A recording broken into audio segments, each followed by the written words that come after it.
Hi, today I'm talking about the American actress Marilyn Monroe, who died in 1962 at the age of 36. Marilyn Monroe was an American actress, model and singer. She was born on the 1st of June 1926 in Los Angeles to Gladys Pearl Baker, whose maiden name was Monroe. Gladys married Jasper Newton Baker when she was a teenager and had 2 children with him, Bernice and Robert, Marilyn's half-siblings. Jasper took the children to Kentucky. Gladys moved there, but she couldn't get them back. Robert actually died as a teenager. Gladys eventually moved to Los Angeles and found work at Consolidated Film Industries as a negative film cutter. She married her second husband, Martin Edward Mortensen, in 1924. The marriage didn't work out and she left him and had an affair with her boss at RKO Pictures, Charles Stanley Gifford. He was separated from his wife. A DNA test years later confirmed that Charles Stanley Gifford was Marilyn's father. Here he is.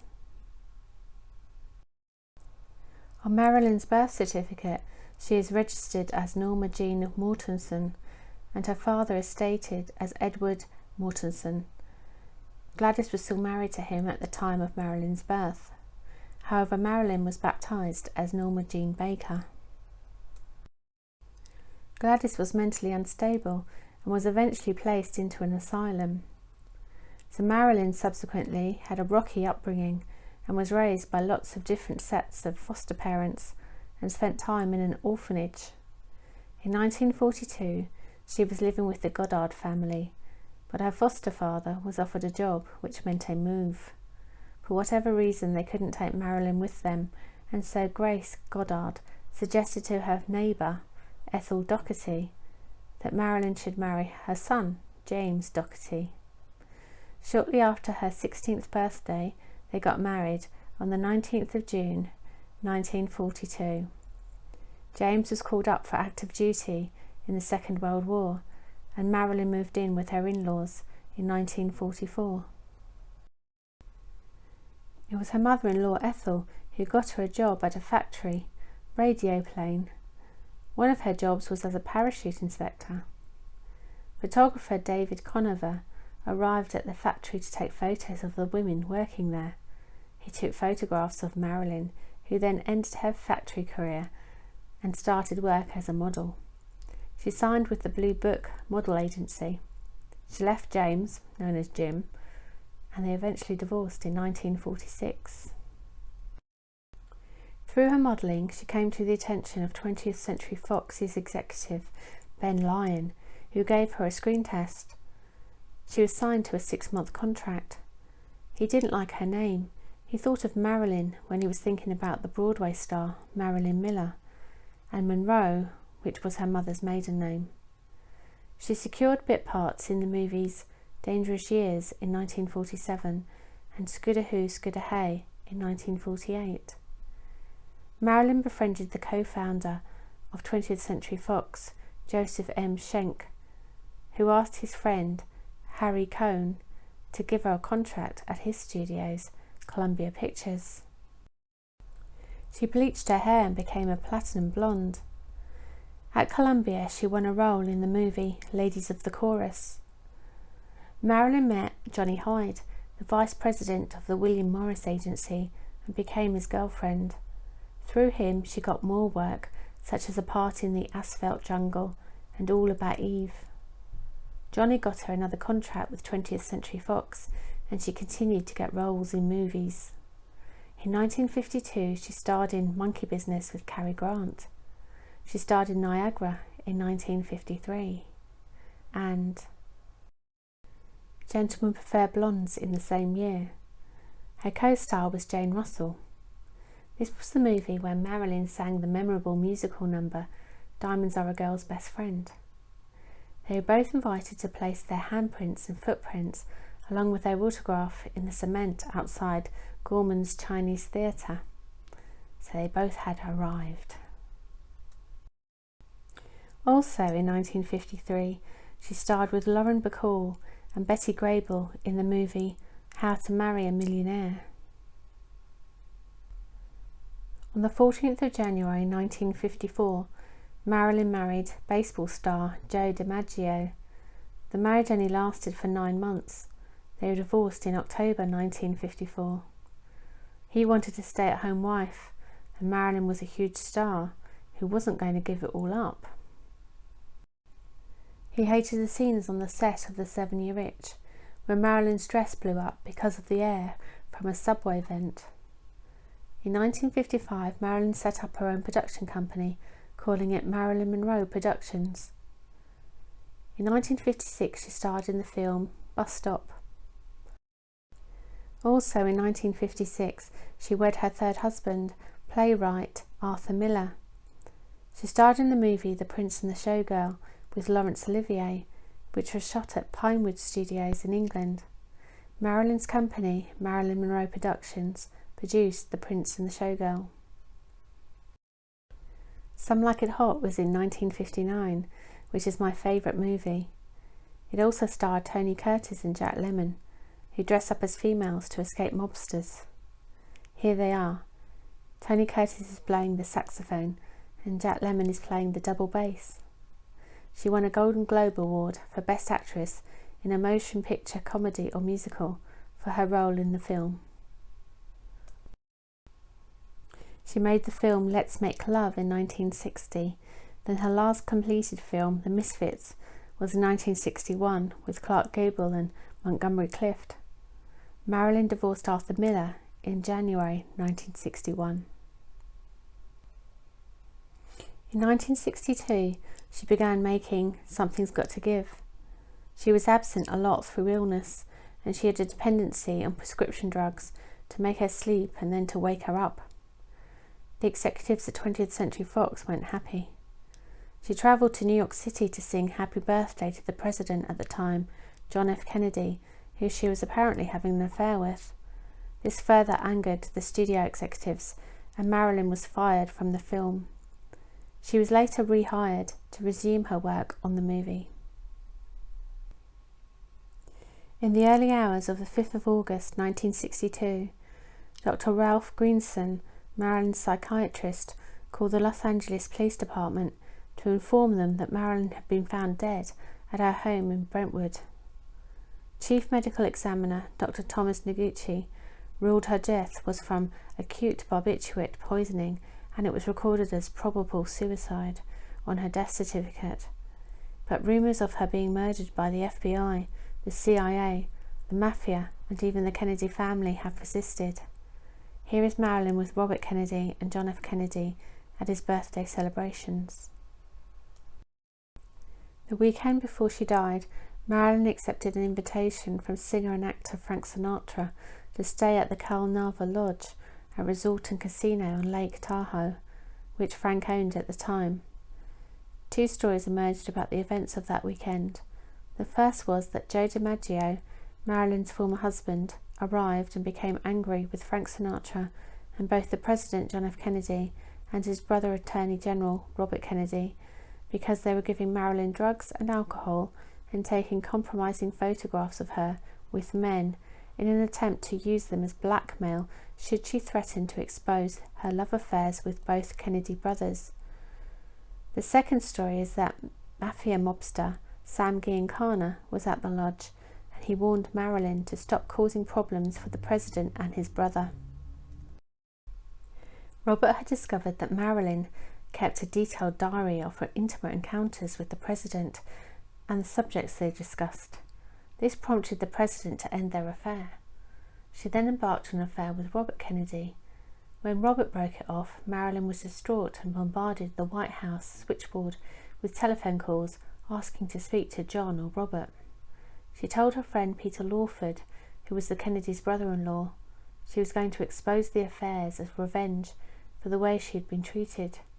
Marilyn had become a liability because she knew too much about political events, the Mafia and the Kennedy brothers. Actress Veronica Hamill bought Marilyn's home in 1972 and set about remodelling it. During this process, she found a telephone tapping and eavesdropping system. When these items were analysed, it was discovered that there were 2 different sets of wires. One set was identified as being FBI property, and the second set belonged to Fred Otash, a private investigator who'd been hired by Bernard Spindell, who was working for Labour Union boss Jimmy Hoffa. Both the FBI boss, J. Edgar Hoover, and Jimmy Hoffa hated the Kennedys and wanted dirt on them. Raymond Strait, a press agent, claims to have listened to the Fred Otash tapes in 1986. The theory that Ralph Greenson administered a fatal dose to Marilyn comes from a book published in 2016 called The Murder of Marilyn Monroe, Case Closed, by J. Margolis and Richard Buskin. At 2:30 p.m. on Saturday the 4th of August 1962, Marilyn's last day alive, several people saw Robert Kennedy at her home. Eunice Murray, Marilyn's housekeeper, admitted in an interview that Robert had indeed been at the house. Raymond Strait says the tapes verified this and that Robert arrived with Peter Lawford. An argument erupted when Robert told Marilyn their relationship was over and to stop calling him. Marilyn ordered him out of the house, adding that on Monday she was going to call a press conference to tell the world about her affairs with both brothers. At 9:45 p.m, eyewitnesses saw Robert returning to the house. According to the tapes that Raymond listened to, Marilyn was on the telephone with Jose Bolanos, a Mexican actor and director who had been a boyfriend at one time. She told him she heard a noise coming from the guest house and said she was going to investigate. She found Robert and 2 of his aides searching for her red diary. Marilyn confronted them and told Robert what she knew would make headlines and that "I'm tired of being used." Robert then asked one of his aides to give her something to calm her down as she became irate. She was given an intramuscular pentobarbital shot in her armpit and was muffled with a pillow. This failed to silence her, and so she was apparently stripped and given an enema of crushed sleeping pills. Robert and his aides continued to search for the diary, but they left empty-handed. At 10:35 p.m, Eunice Murray and her son-in-law, Norman Jeffries, who was working as Marilyn's handyman, returned to the house because of the incessant barking of Marilyn's white Maltese terrier, Math. They had been ordered to leave the premises by Robert and his aides and had waited at a neighbour's house. On their return, they found Marilyn comatose in the guest house and called for an ambulance and for Dr. Greenson, Marilyn's psychiatrist. The 2 ambulance men who arrived on the scene were James Hall and Murray Leibowitz. They found her still alive in the guest house. James Hall knew it wasn't an overdose because there was no vomit present, which made it highly unlikely. They proceeded to resuscitate her, and the colour returned to her cheeks. At that moment, Dr. Greenson arrived and announced he was taking over. He pulled out a bottle and a hypodermic needle and injected brown liquid into Marilyn's chest. Marilyn then died. James assumed it was a shot of adrenaline. He later found out that adrenaline is a clear liquid. James passed polygraph tests when he was questioned about the events of that night. Peter Lawford told friends that he heard Robert Kennedy call Dr. Greenson, informing him that Marilyn was threatening to expose her affair with him, Dr. Greenson, which would have ruined the psychiatrist's professional life as well as his personal life. Robert apparently said during the conversation that she needed to be silenced. Marilyn's body was brought back into her bedroom by Peter Lawford and others and placed face down. This was done so that the blood would pool downwards and hide the needle marks. At 12:10 a.m, a police officer stopped a speeding car. When he approached the occupants, he discovered Peter Lawford at the wheel and Robert Kennedy and a man he didn't recognise, thought to be Dr. Greenson, in the back seat. A private plane then flew Robert to San Francisco. At 4:25 a.m, the Los Angeles police were informed of Marilyn's death. Sergeant Jack Clements arrived at the house and immediately suspected she was murdered. Dr. Greenson pointed out the prescription bottles and told him she must have died from an overdose, but there was no water to wash down the pills. All the tops were on the bottles, and her body looked like it had been staged. Jack Clements was replaced within an hour by LA Police Sergeant Marvin Ionon, who was a friend of Robert Kennedy's. A massive cover-up followed. A false timeline of events were told by those involved. When Jack Clements questioned Eunice Murray, she seemed vague and was washing bedsheets. This tied in with the enema story. Deborah Gould, Peter Lawford's third wife, asked him how Marilyn died, and he replied, "Marilyn took her last big enema." Dr. Thomas Noguchi, who performed the autopsy, said, "The sheer number of pills Monroe ingested was too many to swallow accidentally." He also stated, "I found absolutely no visual evidence of pills in the stomach or the small intestine." The doctor found Marilyn's organ samples had been disposed of before he could carry out more tests. The red diary was found and was in the possession of the coroner's office, but then it disappeared. Here she is when she entertained the American troops in 1954 in Korea. Neighbours at Marilyn's home at 12305 5th Helena Drive in Brentwood heard a woman's voice scream on the night of her death. "Murderers, you murderers, are you satisfied now that she's dead?" This is thought to have been Pat Newcomb, Marilyn's publicist. The theory that she killed herself was accepted because people assumed Marilyn had been depressed over her 3 failed marriages, miscarriages, and being fired from her latest movie, aptly named Something's Got to Give by 20th Century Fox. But she'd actually been rehired, winning a $1 million contract, and Las Vegas establishments were offering her money to perform. There was also a rumour she was about to remarry Joe DiMaggio. Once both Kennedy brothers had died, people changed their stories. The 2 ambulance men and Peter Lawford, who witnessed Dr. Greenson inject Marilyn, said that he was responsible for her death. Pat Newcomb and Sergeant Marvin Ionon, who were also present when the doctor was there, refused to talk about it. In 1983, Anthony Summers, author of Goddess, a book about Marilyn, produced a documentary called Say Goodbye to the President. He interviewed the various people involved in the events of that night, including Marilyn's housekeeper. Anthony said that as the camera crew was starting to clear up, Eunice Murray suddenly said, "Why at my age do I still have to cover up this thing?" Anthony then questioned her about whether Robert Kennedy had been at the house on the day Marilyn died. She confirmed he had been at the house. In the conversation, Eunice conveyed, "It became so sticky that the protectors of Robert Kennedy, had to step in and protect him."